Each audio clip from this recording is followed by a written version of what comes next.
Olá, bem-vindos ao Saúde Debate, o programa que traz informação sobre saúde e bem-estar. Hoje o programa é especial. Nós estamos iniciando uma série que vamos conversar com os secretários de saúde das 7 cidades do Grande ABC. E hoje estamos recebendo o secretário da Saúde de Diadema. Secretário é o Dr. Antônio Carlos Nascimento. Ele é médico, especialista em endocrinologia, doutor pela USP, com mais de 30 anos de experiência em medicina e gestão de saúde, além de ter atuado como coordenador de urgência, emergência e atenção básica em Santo André. Doutor, seja muito bem-vindo. Prazer em recebê-lo, secretário. Prazer e uma honra estar aqui presente no seu programa. Muito obrigado pelo convite. É um prazer. Doutor, secretário, como o senhor tem enfrentado, quais são as maiores dificuldades que o senhor tem enfrentado na saúde em Diadema? As maiores dificuldades, elas partiram do que nós encontramos, né? Era justamente o serviço de urgência e emergência, que naquele momento estava bastante desconectado com a realidade, com as necessidades da população diademense. Nós encontramos corredores, ou melhor, os corredores do hospital extremamente lotados. Eu sempre brinco que as macas, elas não se continuavam, não é que elas se bicavam, elas ficavam na transversal para caber mais macas naquele corredor. Era desumano, os pacientes desassistidos.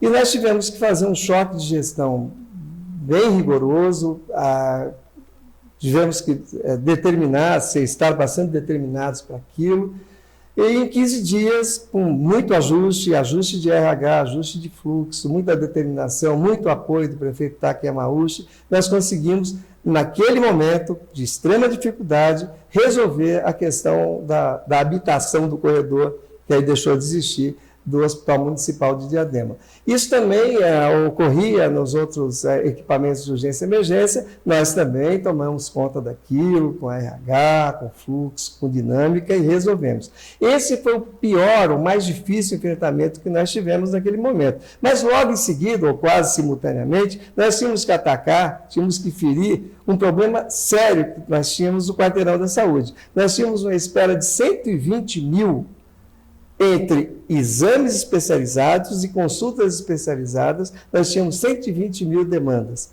Essa era outra situação que nós tivemos que mobilizar muita força de trabalho, muita força de vontade também da equipe de gestão, para poder reduzir, em 6 meses fizemos isso, trouxemos para 30%, que seria a dinâmica inicial de demanda. Esses foram os principais desafios do início da nossa gestão, mas, claro, toda a estrutura funcional tinha déficits, tinha coisas para serem resolvidas, mas os dois mais difíceis foram esses. Nos equipamentos de urgência e emergência, com essa dificuldade, com toda essa desassistência, e essa fila de espera entre consultas especializadas e exames especializados, que beirava aí 120 mil no total. Essa foi a principal dificuldade que nós tivemos inicialmente. É complicado, né, doutor, essa demanda grande, né, desafio muito grande. Que bom que resolveu esse problema e que a gente conseguiu. Olha, desde o mês de janeiro, já tem mais de um ano, nós não temos... É evidente que um dia pode cair, Deus nos proteja que não, mas pode haver uma situação dramática, um ônibus, alguma situação na Imigrantes, que está próximo da gente ali. Exato. Uma situação climática, que nós temos visto aí, situações que potencialmente são desastrosas, e nós podemos chegar a 80 pacientes de uma vez dentro do hospital, e nós vamos ter que colocar máquina tudo quanto é lugar, não só no corredor, até lá fora. Mas nesse momento, não. Nós conseguimos manter o hospital como um hospital deve ser. Os pacientes dentro das observações, dentro dos quartos, e não nessa massa, né, desumana no meio ao corredor. É excelente. Tem que ter dignidade, né? O ser humano tem que ter dignidade. Inclusive, Diadema não recebe só, doutora, a região de Diadema. Então, quando acontece acidentes, às vezes, na Imigrantes, ou então em São Paulo também deve receber, né? Isso é verdade para os dois lados, né? Nós fazemos divisa com São Paulo e São Bernardo. Então, também São Paulo deve receber pacientes nossos, São Bernardo também é a mesma coisa. Mas quando nós pensamos em acidentes na via imigrantes, nós somos meio que o preferencial, nós somos os mais próximos, né? Dependendo da situação. Nos dividimos entre com São Bernardo, nós recebemos a demanda da imigrantes. Santo André não recebe, mas São Bernardo e Diadema, sim. Esse é um problema que nós temos. E o bombeiro também, o bombeiro está na divisa com São Paulo, mas está mais próximo do centro médico, no caso, o Hospital Municipal, ele vem para nós. Certo. A estimativa no nosso pronto-socorro municipal é de 25% a 30% de atendimento de não munícipe. É ok, é o Sistema Único de Saúde. É provável que tenha muitos diademenses sendo atendidos também em outro serviço, de outra cidade. O que importa é que conseguiu organizar e tirar essas macas do corredor, né? Nossa, essa foi a maior vitória, mas nós rodamos os leitos hoje 3 a 4 vezes mais, depende do período, do que nós rodávamos ou que tínhamos historicamente esses dados disponibilizados pela gestão anterior. Nós rodamos muito, nós temos a dinâmica de resolutividade muito maior. Aí tem o envolvimento da qualidade dos profissionais que você coloca para fazer esse atendimento, a maneira que você promove o estímulo para esses médicos. Eu, por exemplo, todas as quintas-feiras, que hoje, inclusive, foi o dia, eu passo de 4 a 6 horas fazendo a revisão de todos os casos das observações do nosso pronto-socorro municipal, com todos os médicos. Todos os médicos assistentes, com os meus coordenadores, com o meu diretor, com a minha psicóloga, com a minha seção da infectologia. Nós discutimos todos os casos, para eu entender as dores também que eles possam estar sentindo, no sentido das dificuldades, e poder também propiciar, promover adequações. Acaba sendo um estudo, um jogo de troca muito interessante que eu acabo aprendendo muito também. E outra, o senhor está em uma linha de frente, está observando tudo. Todas as partes têm como resolver um problema tão sério, porque Diadema, né, tem uma densidade demográfica grande, né? Nós temos 35 km² e uma população estimada de 404 mil. Nós estamos muito próximos uns dos outros. Isso faz com que, por exemplo, numa situação de uma doença contagiosa, por exemplo, como a dengue, o mosquito que em São Bernardo fere lá ele fere entre 5 e 6. Ele contamina entre 5 e 6 pessoas, porque nós estamos muito próximos uns dos outros. Então, o mosquitinho tem muita dificuldade de voar de um para o outro ali. Acaba que nós temos que tomar muito mais cuidado que as outras cidades, justamente por isso. O adensamento, que nos ajuda no aspecto da dinâmica da mobilidade, nos dificulta quando nós falamos de doença contagiosa. Falamos agora da dengue, e é um serviço, a força-tarefa que todo início de ano, o ano passado foi assim, esse ano também, com casa a casa, com informação, com chamamento da população para participar da busca dos focos, dos potenciais focos criadores do mosquito.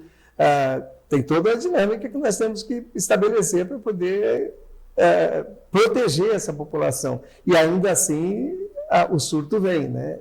A gente também se prepara para isso, como nós fizemos agora. Nós temos lá o Fast Track da dengue. Nós estamos preparados em todos os nossos equipamentos de urgência e emergência para aquele paciente que adentra o serviço com a sintomatologia sugestiva de dengue, ele passa por um Fast Track. Um atendimento rápido. E ele vai ser, ou eventualmente ele passa pelo atendimento rápido, não vai ser tão rápido assim a permanência dele dentro do serviço. Mas, de regra, de 80% a 90% dos pacientes, agora eu estou falando da dengue, dos pacientes com dengue, são quadros simples, ou melhor, são quadros de complexidade baixa que você, com avaliação ligeira, observância médica, já pode liberar com alguma rapidez. E aí você drena aqueles que são os casos relativamente graves. Tem a classificação, né? É claro que nós, como cidadãos, temos que realmente fazer a nossa parte. Então, o secretário e toda a equipe tem toda uma preocupação em cuidar, e o food truck é interessantíssimo, né? Em cuidar da população. Porém, a população também tem que contribuir, né?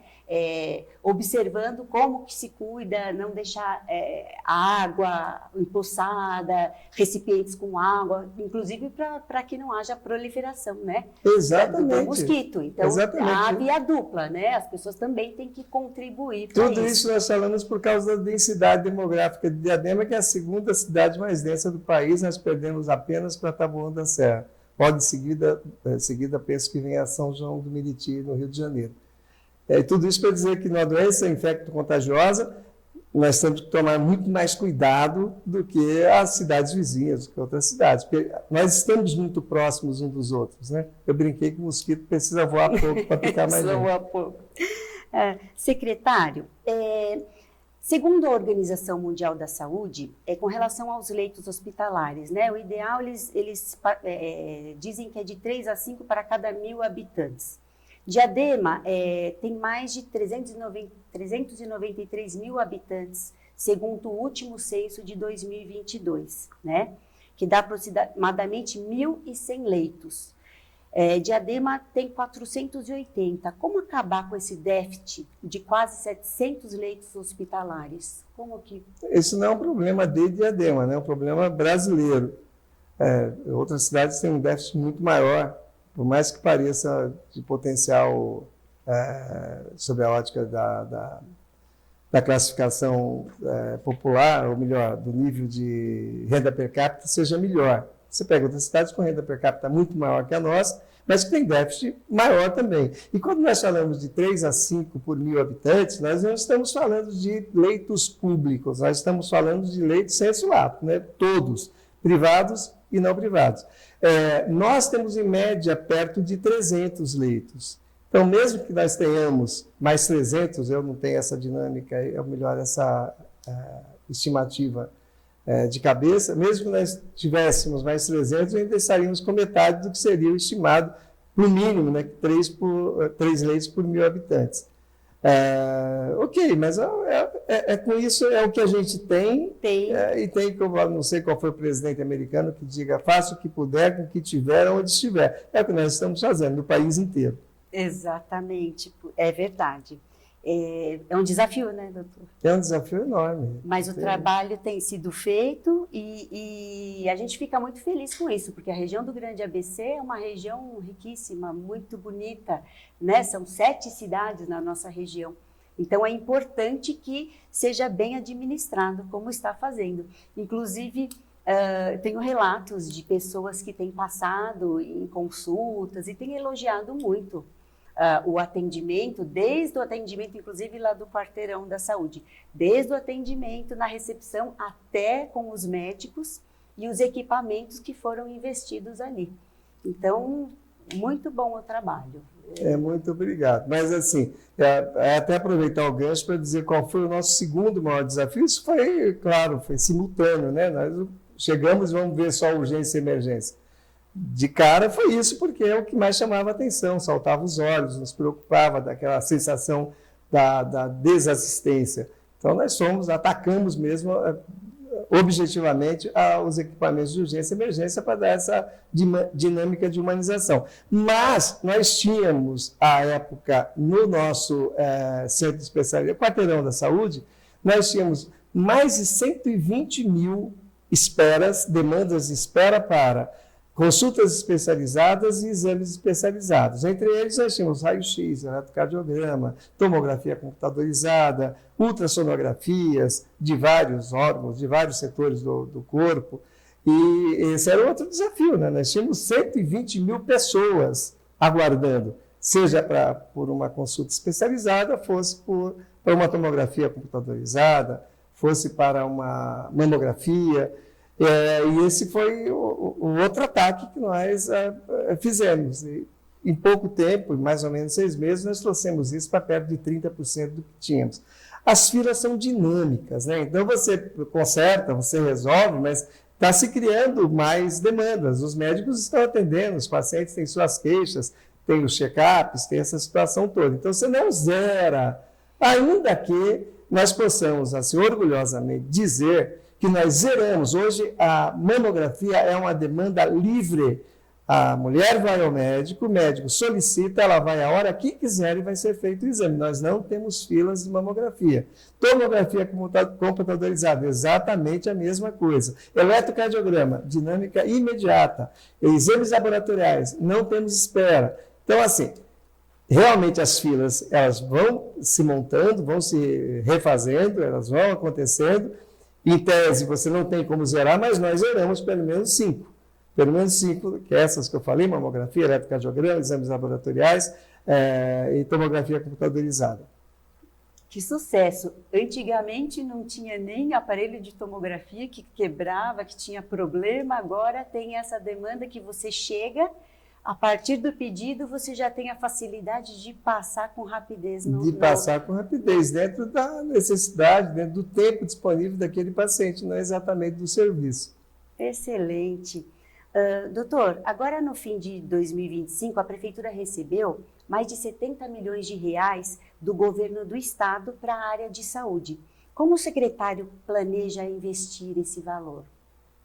Esses 70 milhões de reais eles já vieram. Nós tínhamos um déficit muito grande e foram absorvidos dentro da necessidade. O que nós estamos esperando agora é um convênio com o Estado, que é de 2 milhões ao mês, assinado já simbolicamente em dezembro pelo governador Tarcísio de Freitas, e que nós estamos aguardando o depósito do Estado para que nós possamos estabelecer novas métricas de atendimento e alargar bastante essa prestação de serviços. Tem algum projeto que o senhor já tenha? Tem, está todo metrificado.